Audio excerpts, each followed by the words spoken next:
Welcome to Saved and Sanctified, saved by grace, sanctified daily, and learning to walk with Jesus through every season of life.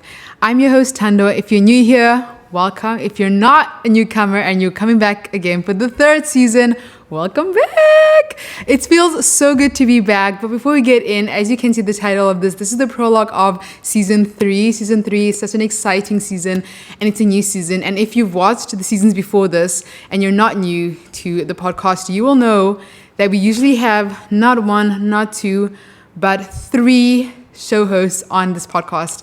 But things have changed. Seasons are looking different. The Lord is moving people to different places to do different things. And so part of that means that my dearest and lovely, awesome friends, Tato and Zentley, are unfortunately not going to be with us any longer. But that's okay, because what also initiated this whole discussion and this decision was that they felt like they were in different seasons. And they kind of just were like, hey, this is the baby that God gave you. And so run with it. And which is so hilarious, because how this podcast actually started was that, just a little backstory, how this podcast actually started was that I felt the Lord telling me a few years ago to start a podcast. But I was like, God, I don't want to do this alone. I'm not doing that alone. I don't know if anyone else can relate. Sometimes doing things that are, out there and where you're going to be seen can be really scary. And so I was like, Lord, we were at actually a Planet Shakers conference. And I was like praying and asking. And I was like, in one of the break sessions, I was like, hey, ladies, do you think this is something you'd want to do with me?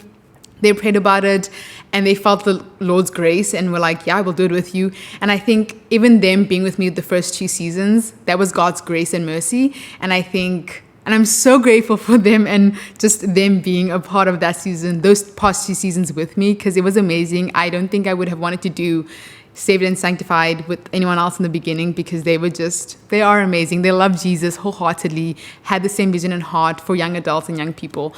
And so, yeah, and I think this is also God's grace to bring us into the season where they're doing their own things. And we're here back again, because I still really felt like last year, just if I'm being so honest, I felt like I was being disobedient because I felt the Lord telling me to come back and I was a little afraid. But what I want to encourage you guys is that this season is going to be so amazing, so sweet. I don't know what this season has yet, but God does. I don't know who's going to watch this, but again, God does. And so I want to ask you guys to prepare your hearts, open yourselves up to just what the Lord is going to teach me to bring to you guys, and just to have an open heart and be ready to literally be sanctified daily by the word. But again, I'm your host, Tando, and I'm super excited that you guys are going to come along on this journey. And I want to encourage you, watch this with a friend, send this to a friend. There's someone you must know that needs to hear something that will be shared during this season. And this season is also super exciting because, drum roll please, there is no drum roll, but just imagine a drum roll. This season is also pretty exciting because we're actually going to have guests on the podcast, which is like so wild. It's something I've always wanted. And I'm so excited for you guys to meet people who are so near and dear to my heart, people that I do life with, people that I look up to. So yeah, once again, if you're new here, welcome to Saved and Sanctified. Go watch other episodes if the next one isn't up yet. If the next ones are up, go and watch season 3 right now. Bye guys.